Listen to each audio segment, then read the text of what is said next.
અમે પહોંચી ગયા છીએ કાળિયા ઠાકોરના દરબારમાં। અહીંના ભાવિકો અમને કહે છે કે અમે નસીબદાર છીએ, કેમ કે આજે અમે અહીં પહોંચ્યા અને આજે જ રણછોડરાય પોતાના અર્ધાંગિની રૂક્ષ્મણીજીને મળવા બહાર નીકળ્યા છે। તામ જામ, આ ઢોલ નગારા, આ ઉત્સવ એના માટે જ ચાલી રહ્યો છે।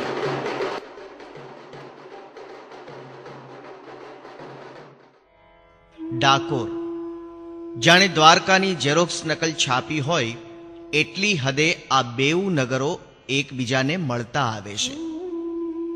કહેવાય છે કે ડાકોરના મંદિરમાં બિરાજતી રણછોડરાયની પ્રતિમા પણ મૂળે દ્વારકાથી જ લવાયેલી છે।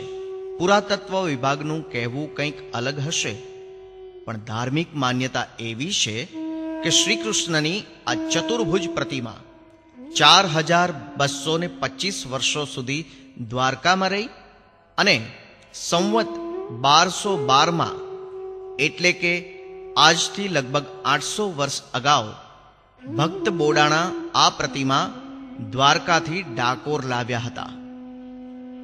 દ્વારકાથી ક્ષત્રિયો અને ગુગળી બ્રાહ્મણો આ મૂર્તિ લેવા આવ્યા હતા, પણ ભક્ત બોડાણાએ તે છુપાવી દીધી। એ પછી છેક 600 વર્ષે સંવંત 1828માં મહાસુદ પૂનમના દિવસે અહીંના મંદિરમાં આ મૂર્તિની પધરામણી થઈ। 120 ફૂટની ઊંચાઈ ધરાવતા ડાકોરના આ મંદિરના દરવાજાઓ પર 12 રાશિના પ્રતીક સમાન 12 પગથિયા છે અને 28 નક્ષત્રોના પ્રતીક રૂપે 28 ઘુમ્મટ છે। ગરમા ગરમ ગોટા માટે વિખ્યાત આ યાત્રાધામમાં પણ દ્વારકાની માફક ગોમતી ઘાટ છે। ડાકોર પછી આપણે મુલાકાત લેવાની છે આ વિસ્તારના અન્ય એક તીર્થસ્થાનની, સંતરામ મંદિર, નડિયાદ। કાઠિયાવાડમાં જલારામ બાપાના વીરપુરનું અને ગોહિલવાડમાં બજરંગદાસ બાપુના બગદાણાનું જેટલું મહત્વ છે એટલું જ આ વિસ્તારમાં સંતરામ મહારાજના સંતરામ મંદિરનું છે। આ વિશિષ્ટ ધર્મસ્થાન તેની સેવાકીય પ્રવૃત્તિઓ માટે પણ જાણીતું છે। સંતરામ મહારાજની સમાધિ પર પ્રગટતી અખંડ જ્યોત અહીંના લોકો માટે આસ્થાનું જાણે કિરણ છે। મંદિરના પ્રાંગણમાં આવેલી ચરણપાદુકા તથા મંત્રોના કુવાઓની આજે પણ લોકો માનતા માને છે।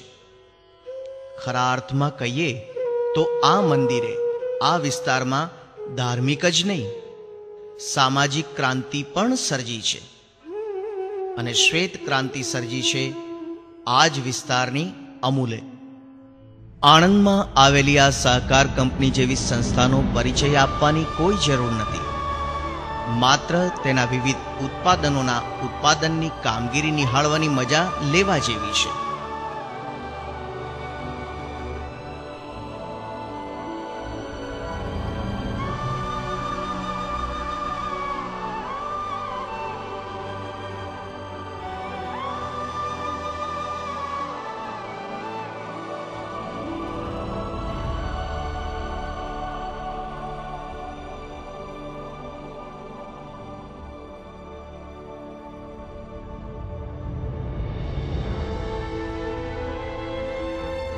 ગુજરાતના આ વિસ્તારમાં અનેક જોવાલાયક સ્થળો આવેલા છે।